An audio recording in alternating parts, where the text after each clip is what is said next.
баҳри ноил шудан ба дастовардҳои дилхоҳ кормандони филиали муассисаи давлатии ҳифзи растаниҳо ва химиконии кишоварзӣ дар вилояти Суғд дар боғҳои мевадиҳандаи миқёси вилоят чорабинии муҳими фитосанитарӣ, коркарди пешгирӣ бо фунгисити моеъи бардостӣ ба роҳ мондаанд.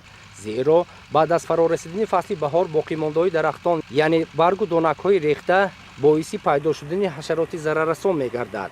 аз ин рӯ пеш аз бедор шудани дарахтон гузарондани коркарди кимиёвӣ мувофиқи мақсад дониста мешавад. бо фарорасии мавсими фаъолнокии касалиҳои занбӯруғӣ, махсусан доғзанӣ, маналиёз ва дигар бемориҳои сироятӣ, гузарондани дорупошии саривақтӣ аҳамияти стратегӣ дорад. парвариши боғҳои интенсивӣ ва суперинтенсивӣ имконият медиҳад, ки барои коркарди кимиёвии ниҳолони мевадиҳанда аз техника ба таври васеъ истифода намуд. зеро техника имконият фароҳам меорад, то дорупошӣ ба таври лозимӣ ба роҳ монда шуда, ҳар як шоху барг беҳтар шуста мешавад. тадбири мазкур барои ҳам боғдорон ва ҳам токпарворон тавсия дода мешавад. имрӯз дорупошӣ бо истифода аз техникаи муосири тракторӣ анҷом дода мешавад, ки имконият медиҳад майдони васеъ дар муҳлати кӯтоҳ ва бо сифати баланд коркард шаванд. меъёри масрафи маҳлул дақиқ риоя гардад. самарнокии чорабиниҳои муҳофизатӣ баланд бардошта шавад. таъкид менамоем, ки маҳлули бордосӣ яке аз воситаҳои классикӣ ва санҷидашудаи мубориза бар зидди касалиҳои занбӯруғӣ буда, танҳо тибқи меъёрҳои тавсияшуда ва бо риояи пури техникаи бехтарӣ истифода бурда мешавад. мушоҳидаҳо собит намуданд, ки дар ҳоли муташаккилона ба роҳ мондани коркарди кимиёвӣ якчанд ҳоҷигиҳои инфиродӣ шароит фароҳам меорад, ки бемории дарахтону токзорон тез аз байн бурда шавад. бино ба гуфти мутахассисони соҳаи муҳофизати растаниҳо ва химикунонии кишоварзӣ, беаҳамиятӣ ва пешгирӣ накардани як ҳоҷигии деҳқонӣ боиси паҳн шудани ҳам бемориҳо ва ҳашароти зараррасон мегардад. дар фасли насунамои ниҳолҳои боғ ҳангоми аз таъсири муҳитҳои беруна таъсир расонидан як қисми шохҳо ё шикастанд ё ва ҳар хел касалиҳо гирифтор шудаанд. барои ҳамин пеш аз ҳама мо ҳамун шохҳое ки аз муҳити беруна шикастанд ё ин ки зарар диданд аз ниҳол дур кунем ва он шохҳое ки дар қисми болоӣ ба буришро чунон гузаронем, ки бо шакли косашахш бошад, ҳарчи бештар ба дохили растанӣ рӯшноӣ ва гармӣ расаду аз ин роҳ ҳосилнокии дарахтҳою боғҳо изофа шуда истода сифати ҳосили онҳо беҳтар мешавад.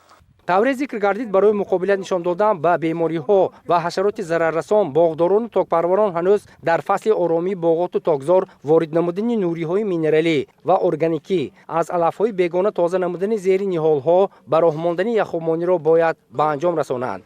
ин амал шароит фароҳам меорад, ки ҳашароти зараррасон несту нобуд ҳамзамон солими ниҳолони мевадиҳандаро пурқувват намояд.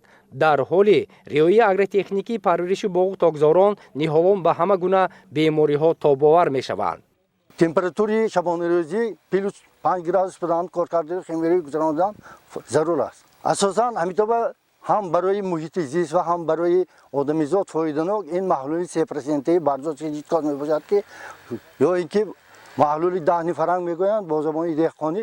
ин яке аз доруҳои сермаҳсул ва ҳам фоиданок, ҳам барои дарахтҳо аҳамияти калон дорад ва ҳам барои одамизод ва ҳам муҳит аҳамияти калон дорад. таҷрибаҳо нишон медиҳад, ки баробари истифодаи таҷҳизоти дорупошаки дастӣ истифода аз техника, бахусус трактори дорупошак кафолат медиҳад, ки ниҳолон ё дарахтони боғоти бисёрсола пурра дорупошӣ гардад. ин усули безараргардонӣ имкон медиҳад, ки ниҳолон аз сар то по бо маҳлулҳо шуста шуда, ҳашароти зараррасон маҳв ва бемориҳо бартараф карда шавад. ҳамчунин бо истифода аз зеҳни сунъӣ имрӯзҳо мутахассисон ба кор бурдани чархболҳои бесарнишин яъне дронҳоро тавсия медиҳанд. ин таҷҳизот имкони дар муҳлати хеле кӯтоҳ коркард кардани боғоту майдони киштро дорост. тавассути пошидани маҳлулҳои кимиёвӣ ҳамчунин метавон бо он ғизодиҳии киштро анҷом дод. از اگردان‌ها برای کارکرد کیمیایی استفاده میبریم ما در مهلت‌های اپتیمالی، یعنی که در همون وقتی که ما کارکرد کنیم همون پتاگن، کسلی‌ها و حشرات‌های ضرررسان که در درون درخت‌ها موجود میباشد پورا نابود میشد. همین جا که 8 هکتار است در مدت 30 دقیقه همه داروهایی که در نقشه شده است کارکرد کرده میشد که یکم اوزقه در مهلت اپتیمالی گذرانده شده. دهقان در آینده حاصل دلخواه گرفته میتواند که ثمره اقتصادی میباشد. در حالی تکراران به راه ماندنی کارکرد کیمیایی تماما از بین بردن بیماری‌ها نیست و نابود کرده می شود. از این رو هر یک باغداران و تاکپروران را ضرور است که طلبات اگرتکنیکی پرورش و نگاهبینی باغات و تاکزاران را به راه مانند. عامل اساسی فراوان حاصلی این رعایت طلبات اگرتکنیکی پرورش به حساب می رود.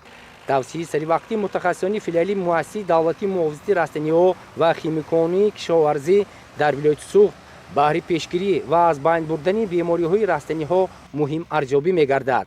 در این سمت عالمان تجربه‌های بسیار ساله اندوخته نتیجه تجربه‌های خود را برای متخصصان ساحه پیشنهاد نمودند. با این اصول می‌توان به دستاوردهای نظررس نائل گردید و من بعد در رشد ساحه سهم ارزنده گذاشت.